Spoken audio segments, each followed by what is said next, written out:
Shelby Love, The Beginning, the Middle, and the End. The Middle, by Carl Marking. I received the call that Shelby was cleared of heartworms the day before my 43rd birthday. Once the vets began going after her adult heartworms, I was told she could suffer a stroke or heart attack, as they were killed off and absorbed by her body. I worried about that all the time, but neither happened. I moved from foster to adopter, and became what is known in the dog world as a foster failure. I'd never been happier to have failed so completely at something. A month after Shelby got her clean bill of health, I was back to my old self, and the pack was once again on the move. We took daily walks around the neighborhood and special trips to hike the county's many nature preserves. I gave the dogs as much off-leash time in open fields as I could manage. They would run as far and as fast as they were able. When off-leash, Willow responded better to verbal commands than Shelby. When they traveled too far for my comfort, or if I'd see someone else's dog off-leash, I'd call Willow back to me. Shelby would follow along behind her, not wanting to miss out on something, until she realized I was the destination, at which point she'd race past Willow to get to me first. They'd arrive at my side, their tongues happily dangling from their mouths, panting heavily from their exertion. My joy at watching Shelby run never faded. She had such a passion for the world around her, and explored every scent and movement on our hikes. She also loved to roll in the scat of any wild animal she could find to mask her scent. She was no stranger to the tub that first year of her good health and freedom. That year was also one of the busiest of my life. I was working 60 hours a week at my full-time job, and investing up to 20 hours a week on city council matters. Any remaining time I had in my schedule was dedicated to renovating my 1970s kitchen. Just after I gutted the room to the bare minimum, the sink and a small section of countertop, my workload, both at my job and city council, picked up, and I no longer had time to work on the kitchen. City council became a dark influence in my life that year. I was the first openly gay elected official in my county, an accomplishment I took very seriously. Being the first at something comes with great responsibility. I lived in a city that wasn't very forward-thinking, so my accomplishment also came with open hostility. The night I was sworn in, I was in front of a local reporter who said, "Great, 3 idiots and a faggot." I turned around, looked him in the eye, and asked, "Are you suggesting I'm an idiot?" He looked away, and I never saw him in council chambers again. I was referred to as the faggot or the queer on council so many times I had become numb to it. But when my porch window was shot out one night, I realized I no longer had the luxury of taking my safety for granted. As the next slate of candidates were campaigning that summer for the fall election, political tensions escalated. The candidates running for open council seats on a platform of change and accountability received regular threats. One candidate had her front porch set on fire. Another had his dog bludgeoned to death, its bloody corpse abandoned behind his home. The city had a history of dogfighting, and dogs were being found dead in trash bins, some having first been mutilated or dismembered. These incidents were impossible for me to ignore. I lived alone, and the thought of someone harming Willow or Shelby was a valid concern. I was traveling more regularly for work, and began having migraines. One day, half my face went numb, then my arm. I went to the ER, and they couldn't find anything through tests or imaging, and dismissed it as a new aspect of my migraines. I was working too many hours. I was stressed. I wasn't sleeping well. Something had to change. During this time, Shelby began to display startled aggression. A friend of mine let himself into the house one afternoon and called out my name. Shelby leapt at him, ripped his shirt open, and grazed his skin in the process. Given everything going on in the city, part of me was relieved to see that she could handle an intruder. I dismissed it as a glitch. I told myself she was simply being overprotective of me and her home. Then she leapt at another visitor and ripped the back pocket off his slacks, grazing his butt cheek and drawing blood. Her aggression was always toward men, and was always when she'd been surprised. It seemed to happen at thresholds with extreme differences between light and dark, like the exterior doorways of the house. Her aggression was a flash, there and gone, and she was back to her docile, loving self as if it never happened. The only other time she showed any clear aggression was toward the mail carrier, also a man, She hated all delivery trucks and drivers equally. She also hated school buses. One would park outside my dining room window, idling the engine for hours. It drove us both nuts. She stopped biting visitors and turned her attention to the mail, for a time. If I happened to leave the front door to the enclosed front porch open, she would snatch the mail as it came through the slot of the front porch door and shred it. She seemed to be protecting the house from intrusions, but the behavior was problematic. When she went after a third visitor, also a man, also at the threshold between bright yard and darkened house, I called Brenda. "I don't know what to tell you. Shelby has never shown the slightest aggression to me or anyone here. Your options are to handle Shelby or handle your guests." So I changed how people interacted with her as they came into the house. I would put her in another room and ask my guests to sit down when they first arrived. Once seated, I'd let her out to meet them, and she was fine, her loving, curious self. Maybe she was sensing my stress and reacting to it. I didn't know. My headaches were becoming more frequent and worse. I needed to make some lifestyle changes to take better care of myself. I realized I had only one outstanding campaign promise. I pushed myself to finish it, and then resigned from city council that August. As my stress level decreased and I had more time to spend with the dogs, Shelby's aggression faded. I assume it was most likely something about my behavior she was reacting to. Dogs are furry mirrors that reflect back to us the energy we put out to them. Even though I'd stepped away from the stress and extra hours of my work on city council, my health continued to decline. I got home from a work trip mid-October with a cough that would not quit. It fueled the worst headache of my life. My head felt as if someone was drilling from the back of the right side of my skull through to my right eye. Every time I coughed, it was as if someone hit the back of the right side of my skull with a small hammer. My doctor put me on steroids, which seemed to solve both issues. The afternoon of Halloween, as I sat at my computer in my home office, my right eye started to dart around of its own free will. When it stopped, I had double vision and couldn't make my eyes focus together. It never occurred to me to call 911. My cognition was so impaired. I believed the logical thing to do was walk out the back door of my house and up the hill, knocking on neighbors' doors until someone answered. "Hello, can I help you?" the woman asked at the fifth house I tried. She and her husband looked to be having a carpet picnic in their living room while watching TV. "Something's wrong with my right eye. I can't control it," I said. "Can you take me to the hospital?" "Certainly," Mary Ellen said, and drove me to the hospital. That's how I came to know Mary Ellen and her husband, Bill. I'd seen them around the neighborhood and had said hello casually in passing, but that was the extent of our relationship. When I had to be admitted, she agreed that she and her husband would feed and care for Willow and Shelby until I could make other arrangements. I had no choice but to put my trust and faith in these relative strangers.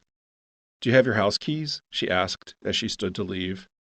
"No, I didn't think to grab them, but I think the back door is wide open." I had an evening of tests. When the doctor came into the room, he began speaking as if I had some idea as to what had happened. I didn't. "Well, your strokes," he began. "Strokes? Plural?" I interrupted. "Yes, 3 so far as I can tell." I didn't expect to have the strokes Shelby was able to dodge. I spent several days in the hospital and was then transferred to a rehab facility. I was gone unexpectedly for 10 days. I was an independent person, suddenly reliant on friends and neighbors to take care of my home and look after Willow and Shelby. I was lucky. The strokes could have been so much worse. I was also grateful for the way so many people were willing to adjust their lives to coordinate care for the dogs and for me. One of my friends brought the girls to see me at rehab one day. We were so happy to see each other. But they left confused and distressed. Shelby kept looking at me over her shoulder as she was led away, perhaps wondering, "Why aren't you coming home?" The day I was discharged from rehab and driven home by a friend, I entered my backyard. The girls came bounding out of the kitchen doorway. Shelby ran up, put her right paw gently on my left knee, and lifted herself up, trying to reach my face, licking her own nose as a placeholder for the kisses she clearly wanted to deliver. I knelt on the ground so she could reach me, and she covered my face, neck, and ears with her kisses as Willow circled us, barking her enthusiasm. I wept openly at my relief of being back home and from the excitement, joy, and love Shelby lavished on me. I was out of work for 6 months and devoted my time to my stroke rehab and recovery, but I was barely able to care for myself during the first few months. My eyes didn't work together. The sound and visual centers of my brain were processing at different rates, and the entire world seemed out of sync with its own soundtrack. I had profound emotional lability and cried at the drop of a hat. I wept through an entire season of Little House on the Prairie and couldn't understand why. I was eating moldy food without realizing it. I would forget to take my medications. I would occasionally leave the burner of my gas stove on all day or all night. I couldn't hold anything in my mind for long and would wander around my home, not knowing why or if I'd been looking for something. It was a frightening and lonely time. The kitchen was still gutted. Not that it mattered, as I couldn't even follow a recipe. Instead, I relied heavily on takeout and delivery. I put on a lot of weight. I also learned of Shelby's deep and passionate love of pizza crust. She loved a bit of crust more than anything else I had ever given her. Needing to get out of myself, I packed up the SUV and the dogs, and we made the trip to spend Thanksgiving with my ex in upstate New York. He lived with Acadia, Olive, his sister, and her dog Finnegan. Christmas was his family's big holiday, and we'd spent most of the last 18 Thanksgivings together. He worked retail and couldn't get time off for both, so his sister would travel to Florida to spend Thanksgiving with her parents. Thanksgiving became our tradition, first as partners and now as friends. Acadia was now 14. Although she was slowing down, she was still getting around. She was still wagging her tail, still happy to see me, and still very much the sweet, beautiful soul I had loved since that evening we rescued her a lifetime ago. Olive was just as happy as ever, but had mellowed with age, and now enjoyed naps as much as a good walk. Acadia took a turn for the worse that Christmas, and was diagnosed with cancer. I'd call my ex and ask how she was doing. He'd often remark she was doing her laps. It's her thing, doing her laps. She does them every day from the living room through the kitchen and back again, he told me. I immediately thought it was pain. When a dog is in a great deal of pain, it will sometimes walk in loops to distract itself. He was saying this more frequently as time went on. I knew the end was near. As I recovered, I started working on the house again, as much for therapy as practicality. I went to use my cordless drill, and as I held it out in front of me, my right arm slowly collapsed, and I couldn't raise my arm back up until I set the drill down. My neurologist suggested it was most likely an orthopedic issue, and that I should see a surgeon. I'll need to fuse your neck at levels 3, 4, 5, 6, and possibly 7.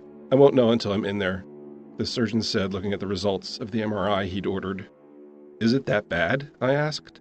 Let me put it to you this way. You're a slip and fall away from being a quadriplegic.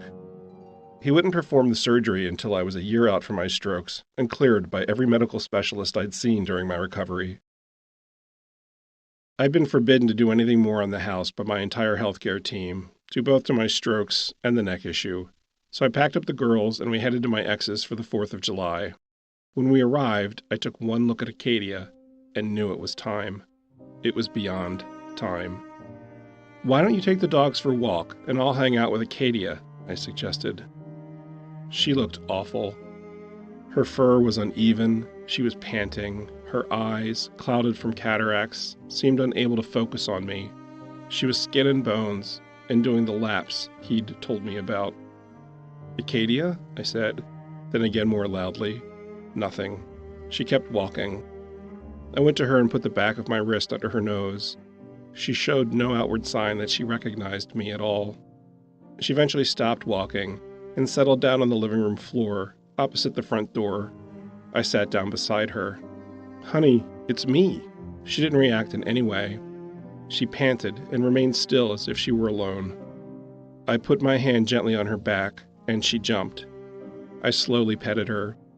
I could feel every bone, every rib, every vertebra through her too thin coat and too tight skin. She had always had a glorious double coat of fur. I started crying at her condition, just as my ex came back inside with the dogs. What's wrong? He asked, afraid her well-being had suddenly changed while he was out. She doesn't even know who I am, I said. It's time. It's beyond time. Look at her. You have to end this. You don't know what you're talking about, he said defensively. I do. I have the perspective you don't. I haven't seen her in 6 months, and the change is disturbing. It's time. You have to end this. She's suffering. I was deeply angry at his inability to see what I saw. It was an awkward visit after that. We were standing in the driveway as I was getting ready to leave. "The cancer is eating her from the inside," I said. "Just weigh her, please." She used to weigh 30 to 35 pounds, and I knew the scale would pierce his denial. This was not who he was. He was a dedicated and loving pet owner. But having lived with the changes to her body as they happened gradually over the last 6 months, he couldn't see what I saw. I believe he was stuck in his denial and heartbreak at the idea of losing her. I gave him a fierce hug and left for home. A couple of days later, he sent an email to me and a mutual friend of ours. "I weighed Acadia this morning, and she is only 15 pounds. I think Carl is right. The cancer is starving her to death. I can't and I don't want to let her suffer, so I called the vet and made an appointment for next Thursday. She said she would come out to the house." Acadia was released from her painful burden on July 12th.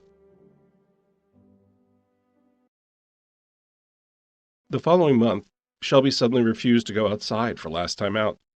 No matter what I did, she wouldn't go into the backyard. As she and I engaged in our battle of wills in the doorway, Willow ducked by us. As soon as she made it to the grass, she peed, then quickly ran back inside the house. Shelby wouldn't budge. She held her bladder all night, and I found her the next morning waiting by the kitchen door, dancing from foot to foot in her need to get outside and relieve herself. On the third night of this behavior, I cheated. I turned on the floodlights to the yard, opened the back door, and called, "Squirrel!" She and Willow ran into the backyard. I quickly closed the porch and kitchen doors and waited 10 minutes out of sight. When I opened the back door, my nose was flooded with the smell of something hot, like burning plastic or electrical wiring. My first thought was it was a fire or a chemical spill at the steel mill. I phoned Mary Ellen. "All we smell is the usual sewer smell wafting on the breeze." The dogs came running in from the yard, shaking their heads violently. Shelby was drooling. "It's not that. It smells like a fire, or as if maybe there was a chemical accident at the mill." "Let me smell," she said, and took the phone onto her deck. "Skunk." As she said the word, I turned to Willow and Shelby, who were running around the house sneezing and rubbing their faces on anything they could find. The sofa, the rugs, the walls. And it sunk in. "Oh no," I said. "The girls have been sprayed by a skunk." "Oh no," she said. "Do you need help?" "Yes, please." Mary Ellen came down and helped me sort things out. As I bathed Shelby that night, I noticed that she had puncture wounds on her body, and I took her to Brenda the next day. "Some of these are fresh, some are a few days old," she said. "She's been bitten on her legs and chin. Looks like she and the skunk must have been going at it." So that's why she wouldn't go out at night, I thought. After that night, the skunk moved on. Once the girls had marked everything in the yard with their urine, they got back to their routines. It took months for me to get the smell out of the dogs and out of the house. A few weeks later, and Shelby came in with a nickel-sized hole in her side. "Well," Brenda said, "it's not a bite this time. It looks like maybe she tore it on something. A branch, or the fence, perhaps." They dressed her wound, and she went back into her cone. I had my wood-burning fireplace restored over the summer, and that winter Shelby revealed how much she loved the snow. Her coat was thick enough that the snow would immediately build up on her back and her head. She'd lick it off her coat, stick her nose in it, stick her head in it, move it around with her snout, tag piles of it with her front paws and run away, come back and do it again. She couldn't get enough of it. If she could have made snow angels, she would have done them all over the yard. She also discovered the joy of lying in front of a raging fire. I would make one most evenings, listen to old jazz standards, and have a cocktail. She and Willow would soak up the heat from the fire. Shelby would sometimes gently bark in her sleep as she did so. It was a muffled sound, a bit like somebody with big thighs wearing wide-rail corduroy pants walking away quickly, a kind of zip whistle noise with a grunt at the end. When she'd become overheated, she'd move away from the fire and lie on her back at my feet to do her floor show. One night, having finished, she looked at me expectantly, on her back, her tongue hanging out of the side of her muzzle. "What do you want?" She sneezed and kept looking at me. I slipped off my shoes, and with both my socked feet, I cradled her torso and rubbed her abdomen, ribs, and muzzle. Her tail wagged in delight. Sock rub then became a regular part of her floor show after that. As January approached, I prepared for my cervical fuse. With the exception of my sister, all the members of my family of origin lived within an hour of me. However, my father disowned me at 16 when he left my mother. My mother threw me out and wished me dead of AIDS when I told her I was gay at 21. I tried for decades to find common ground with her, but rarely spoke to her after my initial strokes and her response to them. My brother had abused me from elementary school until he moved out on his own when I was in 8th grade. I'd barely spoken to him since. My sister drifted in and out of my life as it suited her. This left me a fiercely independent person who didn't do superficial friendships. 6 months after I returned to work from my strokes, I had to go out again for another medical leave. I made arrangements with my family of choice, my friends, for care of Shelby, Willow, and me during my surgery and recovery. In the end, I was fused from C3 to C7. A fuse of that length often comes with complications, and I was in a fragile state for months. I would forever be unable to lie in any position other than flat on my back and without a pillow. Like Shelby, I had always slept on my left side, and now I couldn't. It was a small price to pay for not being a quadriplegic, but a difficult change to accommodate after a lifetime of side sleeping. I worked with my network of friends to find dog walkers for Willow and Shelby to keep them happy and healthy. I was eventually cleared by the surgeon to walk Shelby because she didn't pull. Willow, regardless of the collar or leash, pulled as if she were a sled dog, and her walker the sled. Mary Ellen rose to the occasion. I would take Shelby, who liked to take her time, sniffing everything, doling out her urine in small squirts every 20 steps or so as if it were the world's most precious commodity. Mary Ellen, who was not a dog person, but a great friend, did her best to keep Willow in check as we walked our neighborhood. It was a long recovery, and I was grateful to my friends for being such a wonderful support network. It was humbling. That summer, Shelby's 4th with me, I met Jim. Jim appeared one day as a possible match in my feed on the dating site Plenty of Fish. I was upfront that I was a hardcore must-love dogs kind of guy. Dogs are loving tethers in one's life, and as pack animals require regular company and engagement. If someone didn't want to accommodate the responsibilities that came with the fact that I owned 2 dogs who needed my care and attention, I simply moved on. Jim was all in from the start. We met for coffee, and then started dating. He lived 30 minutes from me in an 18th century home with a 20th century renovation.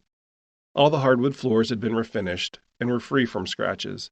When he invited me over one day and encouraged me to bring the dogs for the first time, I knew his floors would be marred by their nails, which they were, but he welcomed them into his home again and again, regardless of the light damage their nails were doing. Around the 1-month mark of our dating, Jim made reservations for a special dinner on the tall ship Mashulu, which had been converted to a restaurant and was moored at Penn's Landing in Philadelphia. I'd not been feeling well leading up to our date, but he was so excited to share the experience with me, I didn't have the heart to cancel. As we sat down to dinner, something was horribly wrong in my abdomen. Jim, fully immersed in the moment, was happily eating his dinner and enjoying the view. He was oblivious to my distress and the fact I wasn't eating. The pain was such that I knew I was going to need to go to the hospital, but I didn't have the heart to interrupt what was clearly a great experience for him. I already felt badly for what I knew was about to unfold and took regular, shallow breaths to manage my discomfort. He finished his last bite and put his fork on his plate. "I need to go to the ER." "What? What's wrong?" "I don't know, but I have terrible pain in my abdomen. I need to get to the hospital." "Do you want me to call an ambulance?" he asked. I would have been mortified to make such a scene at a restaurant. "If it's okay with you, I'd rather you take me." "Of course," he said. "Can you take care of the check while I start getting outside?" He nodded his agreement. As I stood up, it felt how I imagined it would feel to be shot in the abdomen at point-blank range.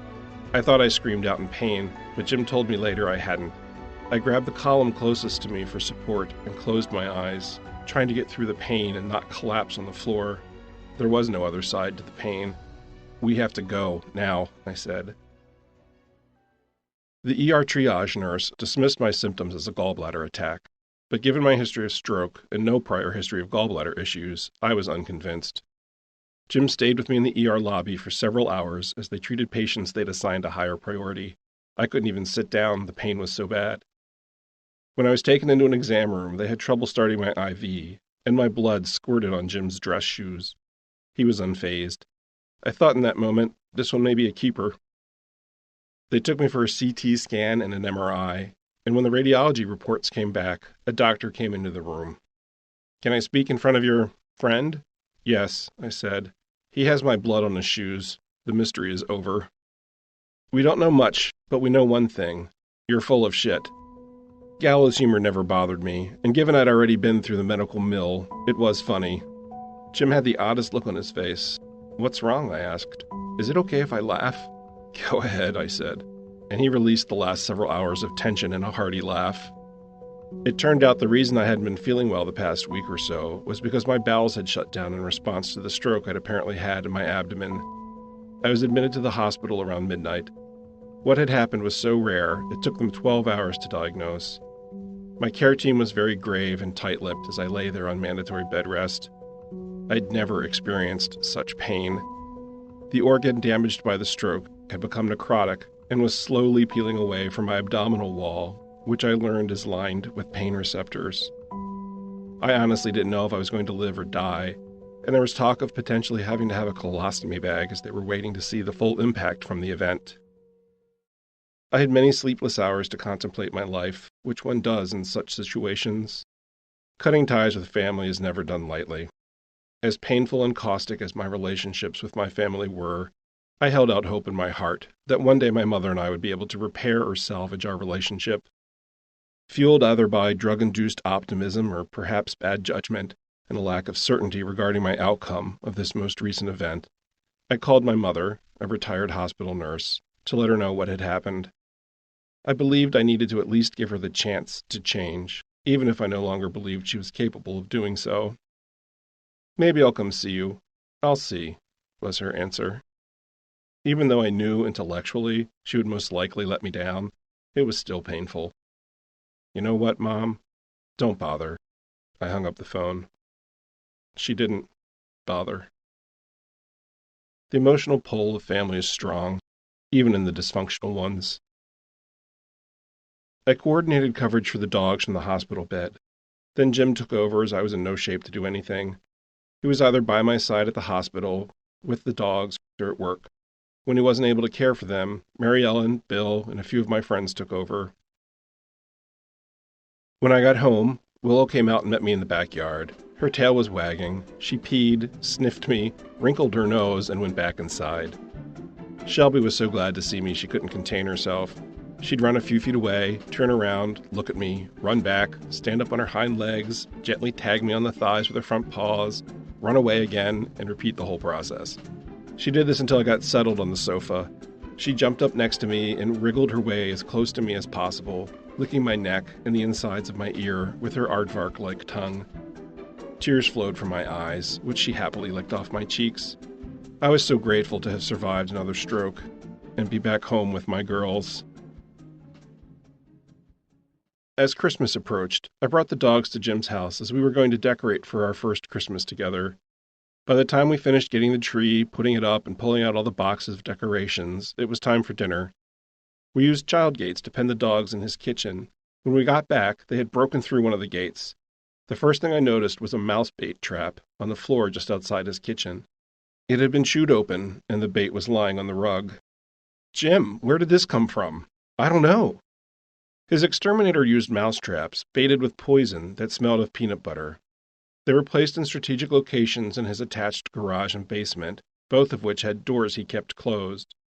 I picked up the bait, and it had small chew marks on it, but I couldn't tell if it was from the dogs or mice.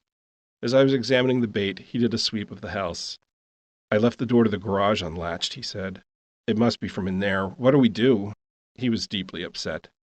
"I don't think enough poison is missing to warrant taking them to an ER, but we should induce vomiting just to be sure.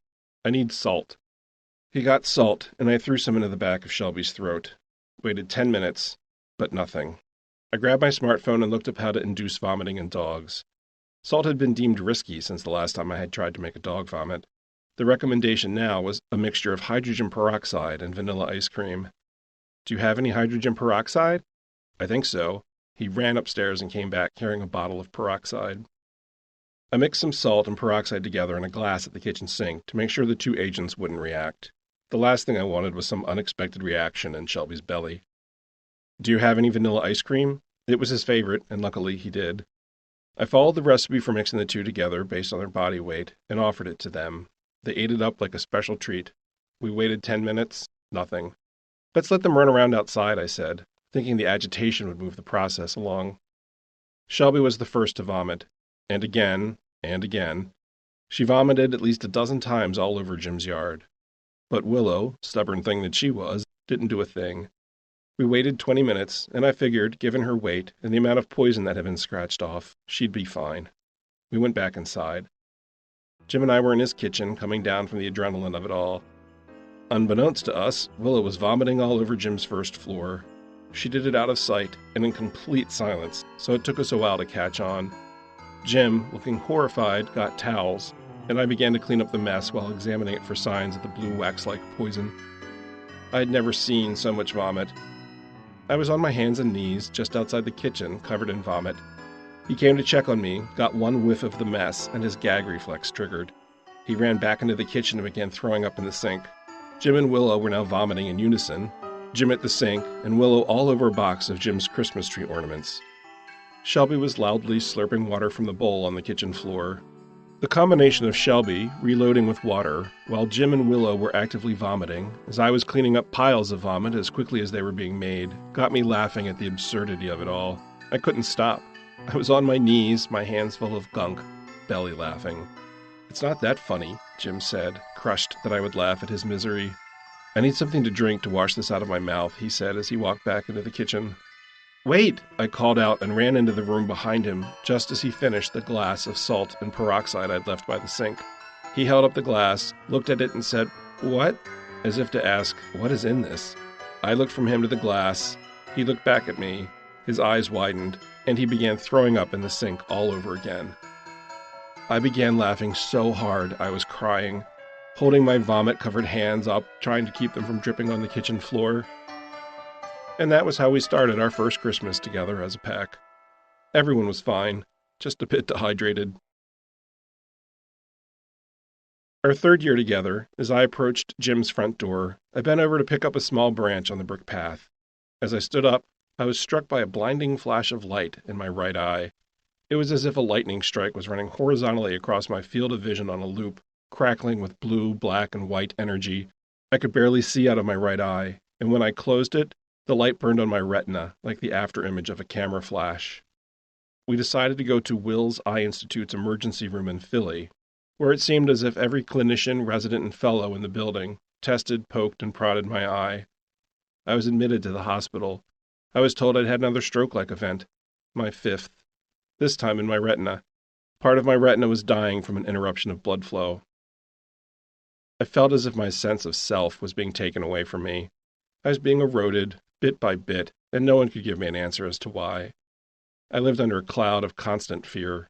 I waited endlessly for the stroke that would finally claim either my life or my brain, taking from me the essence of who I was as a person. I was done being chipped away by whatever was happening to me, but medical science seemingly had no answers. In the end, I figured it out. I'd seen neurologist after neurologist, cardiologist after cardiologist, and I realized they were basing all of my treatment on the radiology report from one study I had done after my original strokes 5 years earlier. Something had to be wrong with that study. A Penn Medicine cardiologist finally listened to my story. "I'm inclined to agree," she said. "If all your care and treatment plans have been based primarily on this one study, and you're continuing to have events, then it's worth looking at the study. Do you have the radiology report?" "Yes," I said and handed her the report. All anyone ever wanted to do was look at the report. "But what I need you to do is to put this in your computer and look at the actual study yourself." I handed the DVD of the study to her. "Please." "Okay," she said. "I'll be back." 20 minutes later, she returned. "I agree, the study is flawed." She ordered a new one, and it turned out I needed to have open-heart surgery to repair a defect in my heart. It was scheduled for just before my 49th birthday, but that's a story for another time. "There's a kitten coming our way," I said out of nowhere that autumn. "What do you mean, coming our way? I'm not a cat person," he said worriedly. "I don't know, Jim. It's out there. It's on the way." I've been having that feeling for some time. 4 days before Christmas, I arrived at Jim's house, let myself in, and waited for him to get home from work. I was sitting in his living room, listening to music, and hanging out with Willow and Shelby, who were enjoying rawhide treats in front of the fire. He came through the front door and called out, "Carl, you are unbelievable." I froze in place. My first thought, what did I do now? There is a kitten sitting under your car in the driveway." "It's here!" I shouted, grabbed the flashlight from the kitchen pantry, and ran out the front door. Jim followed behind me. There was nothing there. "It's here! That's our kitten! What does it look like?" "It's black and white," he said, unsure of what was happening. The next day I arrived around the same time, hoping my warm car would attract the stray again. I put a saucer of milk under the car and waited patiently in the cold, not moving, and out of sight for 45 minutes. It waited just as patiently for me to go away. I gave up and went inside. Before bed, I went outside to check the milk. It was all gone. Jim had the garage that was attached to his house converted into a TV room. There was a carport attached to it. The door from his new TV room to the carport was a full-length glass door with a full-length glass storm door. We routinely left the interior door open as the dogs enjoyed looking out every so often. We began leaving the exterior light on and would put a saucer of milk, a saucer of dry food, and a saucer of canned tuna or salmon just outside the storm door each evening. Although we didn't always see the kitten, it was clearly eating the food each day. The forecast was predicting nighttime temperatures in the single and possibly negative digits. We checked the last saucer of milk we'd put out earlier that evening, just before we went to bed. In under 4 hours, it had frozen. "Jim, if Bob is feral, he won't survive these temps. We need to catch him whether we keep him or not." "Bob?" "Short for Bobcat." The morning of Christmas Eve day, we checked the food dishes. Bob had chewed his way through the slushy frozen milk. "I'm getting a trap," I said, and went to the local SPCA to pick one up. I set the trap just after dark, baited it with fresh tuna, and covered it with a larger cardboard box that I had cut a cartoon-style mouse hole into. I cut the hole smaller than the trap door in order to hide it. I wrote, "Welcome Bob," above the hole with a big black Sharpie marker. Within minutes, Bob was caught. Unfortunately, I misjudged Bob's size, and the trap, which only had a door at one end, was so small he couldn't turn around. We couldn't safely get him out, so we took him to the animal ER around the corner from Jim. This was not a high-priority case, so we waited patiently several hours before they took him back. "We can't get it out either," the vet said to us in the waiting area. "Would it be okay if we knocked it out with an injection of reversible anesthesia?" she asked. We consented. 45 minutes later, the vet came into the waiting area and announced, "It's a girl!" I turned to Jim. "So then, Bobby?" "She's a bit groggy from the anesthesia," the vet continued. "She's not chipped, so what would you like to do with her?" It was clear the staff was delighted to have something to focus on that wasn't an animal in serious crisis on Christmas Eve. We asked them to run a basic blood panel and include feline AIDS and leukemia. All the tests came back clear. "She's intact and seems to be about a year old based on the pristine nature of her adult teeth," the vet concluded. "You'll need to quarantine her for 30 days before allowing her around the dogs, as she could be carrying anything from microbes that could impact their GI system to rabies. Give her time to adjust being inside your home," the vet concluded. "Merry Christmas," everyone called out as we left. We set the kitten up in a large bathroom Jim didn't use. The room had a tiled floor for easy cleanup, was always warm, and had a window for lots of light and something to look at. It was big enough and quiet enough for her to feel safe and become acclimated to being inside. "Do we keep her?" I asked. "She came to us. We rescued her. I feel like she's our responsibility now." "But you don't like cats," I said. "Well, I've never had one. We'll see how it goes." "What do we call her?" he asked. "I don't know. Either she'll tell us or it will come to us," I said. Given we were leaning toward keeping her, we made an appointment to see Brenda at 5:45 the next day.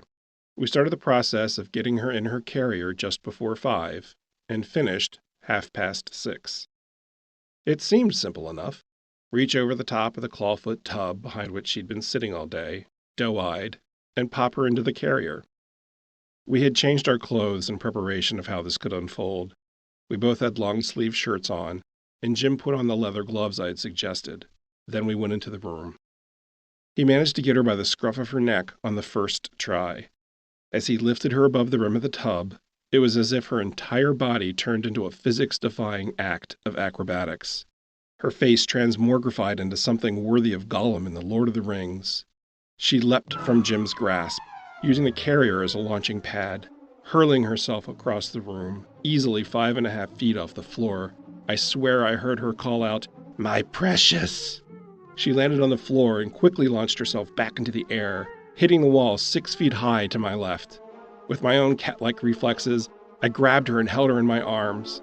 Acting as a feline atomizer, she released easily a full day's worth of urine onto my torso, and into my mouth, nose, and eyes.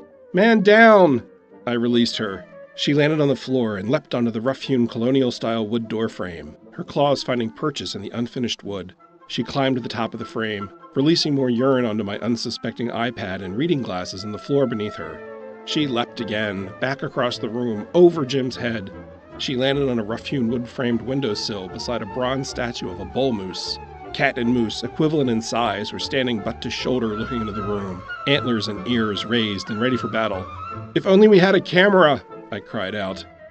She, cornered, looked at me as if to say, "I don't want to hurt you." I looked back as if to say, "I don't want to hurt you either." Determined, I moved in, covered her with the towel, swung quickly around, and called out to my faithful companion, "Jim, the carrier, now!" He opened the top lid and held it beneath her. I released my grip. She landed on her back on the towel we'd already put inside, her pink feet and soft belly exposed in defeat, looking like a sad, furry turtle. "We were victorious!" She finished emptying her bladder. Jim sealed the top of her carrier and said, "I'll meet you in the car." "Oh no, I'm not going anywhere until I've showered," I said, as I stripped my urine-laden clothing from my body and dropped it in the tub. When we arrived, we told Brenda what had happened. "I'm not taking her out of her carrier after that story. She's fine right where she is for now. Bring her back in 2 weeks." Having gone through quite a lot of effort to bring her here, Jim and I exchanged frustrated glances. Brenda explained everything we needed to do for the next 2 weeks, and we drove back to Jim's house, where we were greeted by the stench of cat urine and accusatory glares from the dogs. "We know what you've been hiding in the upstairs bathroom," their eyes said.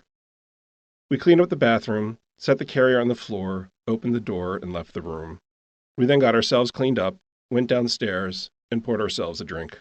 We sat in silence, wondering, what the hell was that? "I've been thinking of a name," I said the next morning over coffee. "What is it?" "Well, I patiently waited for a month for her to arrive. I patiently waited next to my car Sunday night to catch her as she came in for a snack. She patiently waited for me to go away. We patiently waited hours at the ER the night we caught her. Now we're patiently waiting for her to come out of her shell. I'm thinking patience would be a good idea." "I like it," he said. "Patience it is." We decided to keep Patience, and she lived solely at Jim's house. We spent the next year slowly introducing her into Jim's home and into the pack. The dogs gave Jim's house the once-over from top to bottom every time I'd bring them over. They demanded an introduction to Patience, but we wanted it to happen organically. It took months for Patience to venture out of the bathroom, and more months for her to begin observing the dogs from plain sight. She would do so from an open landing on the second floor that offered her a view of most of the first floor where the dogs were, while also providing her an easy escape back into the bathroom if she felt she needed one. 8 months in, and she finally began exploring physical proximity with the dogs. On the 1-year anniversary of her Foundling Day, as Jim called it, they'd mostly worked everything out. Patience ruled Willow with a swift paw and unrivaled agility, while Patience and Shelby had a more tenuous peace accord. Shelby was now old enough that she wasn't hyper-focused on Patience, but they never let their guard down around one another. Every so often, Shelby would half-heartedly lunge at her and give a short bark in her direction, just to be sure Patience knew who was in whose home. Patience would quickly run away, and just as quickly return for more. Meanwhile, I had a mystery that needed solving at my house. One of the dogs kept tossing all of the pillows of my living room sofa onto the floor. I didn't let either of them on this sofa, and using the pillows, I created a barrier from side to side so they couldn't jump up. I decided to install a nanny cam to see what was happening, and set it on the mantel opposite the sofa. Although it was supposed to be motion activated, it wasn't recording anything. I thought maybe there wasn't enough light, so I turned all the lights on one evening, left the dogs alone while I spent the evening at Jim's, and when I came home, the pillows were once again on the floor, and the camera had recorded the whole thing. What I saw was Willow, carefully pulling each pillow onto the floor. Each time a pillow would hit the floor, she'd look toward the kitchen as if to see if I were home yet. Then she'd do the next, look into the kitchen, and so on. When she was finished, she climbed up onto the sofa and curled into a ball. A minute or two later, Shelby entered the frame. She stood in front of the sofa, and rather than join Willow, she started barking at her. She barked and barked until Willow finally got down. Satisfied, Shelby then turned around, walked across the room, and jumped up onto the upholstered chair she was allowed to sleep on, curled up, and fell asleep. Willow did not go back to the sofa. "She's a little cop," I said to Jim. "I think something's wrong with Willow," Jim said. "Willow, come here," Jim said and snapped his fingers. She didn't move and looked at us anxiously. "Willow, come," I said, using my "this is not a request" voice. Nothing. I crossed the room and knelt beside her. She turned her head toward me, but still wouldn't move. I gently took her by the collar and tried to get her to stand. As she stood, she yelped in surprised pain and sat back down. Her reaction reminded me of being on my date with Jim when I stood up from the table right before he took me to the hospital. "We need to take her to the emergency room," I said. I went to load her into Jim's SUV. She yelped again, much louder, and her body spasmed. In my surprise, I lost my hold on her and dropped her hard, feet first, onto the driveway. Her legs splayed out, and she collapsed. If she felt like I had when I had my abdominal stroke, I knew I just caused her a tremendous amount of pain. I felt as if I betrayed all her trust and faith in me. "What do we do?" Jim asked. "Well, we could lift her using a towel under her body like a sling, but I'm afraid that could make whatever is happening worse from so much pressure in a concentrated spot." In the end, Jim lifted her under her front arms, bracing his forearms against her ribs, while I put my forearm under her hips. We lifted her as gently as we could and put her in the car. She began panting rapidly. We took her to the same ER as patients, and they took her back immediately. An hour later, a doctor came out. "It's cancer. She's riddled with tumors, and they're rupturing." They kept her overnight for observation and to make her comfortable. Brenda called me the next morning after having received a copy of her notes from the ER. "It's too advanced. There's nothing to be done. We could put her on pain medication, but that's it. This kind of cancer doesn't respond well to chemo, and the tumors will keep forming and rupturing, which will be very painful for Willow. I don't think you have any choice but to put her down." Perspective is a funny thing.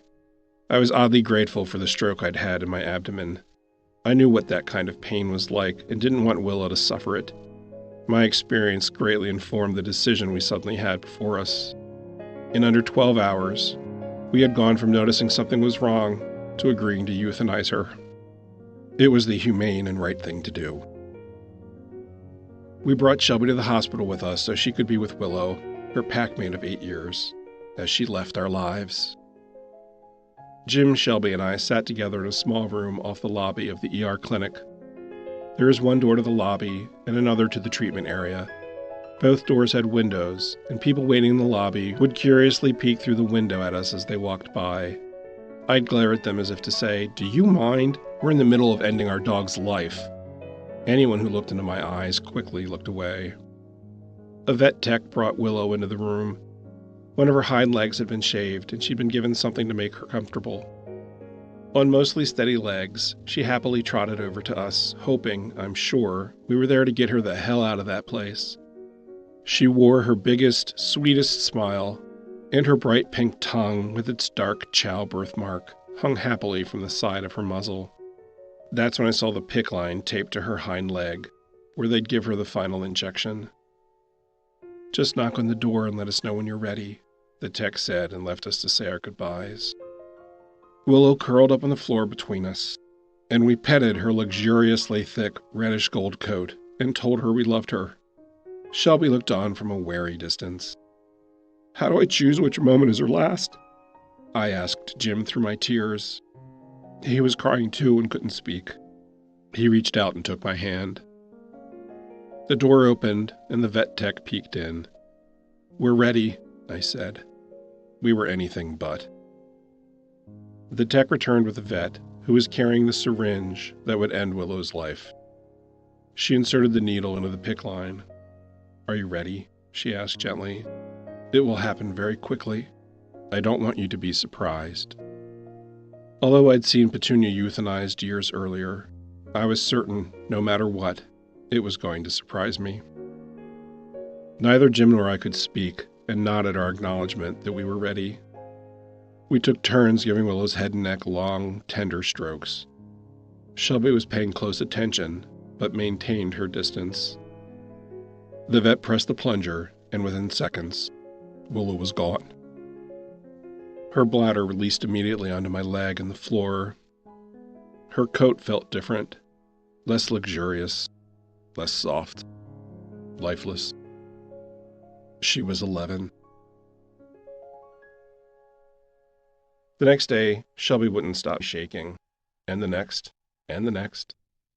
They came in endless violent waves and rattled the charms on her collar. I couldn't figure it out. Was she mourning? Was she anxious? It could be either of those things, Brenda said, and prescribed Valium. It was a very low dose, but Shelby didn't tolerate it very well. It was too sedating. When she did manage to calm herself down, if I said hello to her or called her name, she'd begin shaking all over again. If she were physically active with Jim or I, she'd be okay, but as soon as she was in a room, on her own, she would shake. At the end of the 4th month of this, as my 51st birthday approached, I said to Jim, "I want to get another dog to keep Shelby company." "I'm not sure I'm up for that," he replied. "Well," I said, preparing for a fight, "we don't live together, and it's kind of my call." He looked both wounded and cornered by my comment. I softened. "Shelby hasn't been right since Willow's death 4 months ago. We've given her enough time to work through whatever this is, and clearly she can't. We have to take some kind of action. It's not healthy for her to be in such a state all the time. As I imagine we'll be living together one day, I want you to help me choose who's next to join our family." We had many discussions on the matter. He wasn't anti-dog. We just process at 2 different speeds and come at most every issue from completely different points of view. Although we normally act as a team, I was resolute on the matter, and he knew it. "Okay," he said eventually. We went to the rescue where I'd found Shelby. Our friendship with Patrick had deepened over the years, and we'd become regular donors to the shelter. We brought Shelby along as I knew they'd want her to meet any potential adoptee for compatibility. When she saw where we'd taken her, she began drooling from anxiety. We selected another southern rescue, a male adolescent foxhound. He was intact, had broken teeth, and pieces of his floppy ears were missing, as if they'd been cut or ripped open in a dogfight. One look into his warm brown eyes, and he had me. The shelter had named him Forrest, and in the short time we interacted with him in the lobby, waiting to complete the adoption paperwork, multiple visitors to the shelter would say, "Forrest? Run, Forrest, run!" I leaned into Jim and whispered, "We're changing his name immediately." "You keep calling him Tucker," Jim whispered back. "Do I?" I hadn't noticed. I still had verbal aphasia from my strokes, especially around names. Just as we were about to finalize the adoption paperwork, a staffer came out and said, "Wait! Forrest is actually a medical rescue." You have got to be kidding me, I thought. How is this only coming up now, within minutes of us walking out the door with him? I didn't intend to go through what I'd gone through with Shelby a second time. We had a devil of a time introducing patients into our pack, and it didn't seem fair to Jim to put him through all the time and effort a medical foster requires. It wasn't what we had agreed to. We lived in separate houses, we worked long days, and Jim traveled a great deal for his job. Everything needed for Forrest's care, given we lived between 2 houses, would have to be duplicated at both our places. I turned to Jim to say as much, but he held up his hand and preempted me in his pragmatic, inclusive, and loving way. "We found him for a reason. Just like you found Shelby and we found patience. I say we do it." I turned to the staffer. "Okay, what's his story?" He was in much the same state Shelby had been. He had heart and intestinal worms, but not as badly as she had, though his treatment path would be similar to hers. Like her, it turned out he was also intolerant of a lot of the medications. As the intestinal worm treatment began, he peed and pooed his kennel every single night. When we hit the 1-week mark, I called the shelter, concerned for his welfare.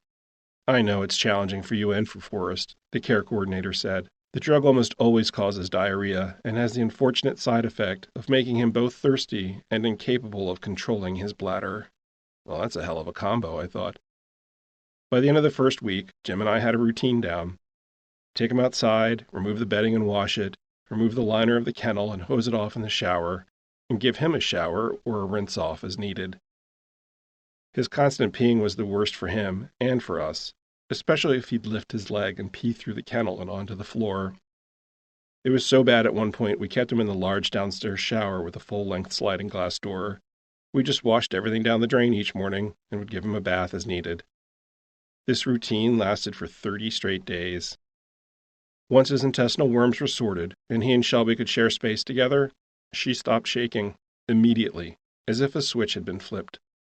"I guess she was lonely," I offered.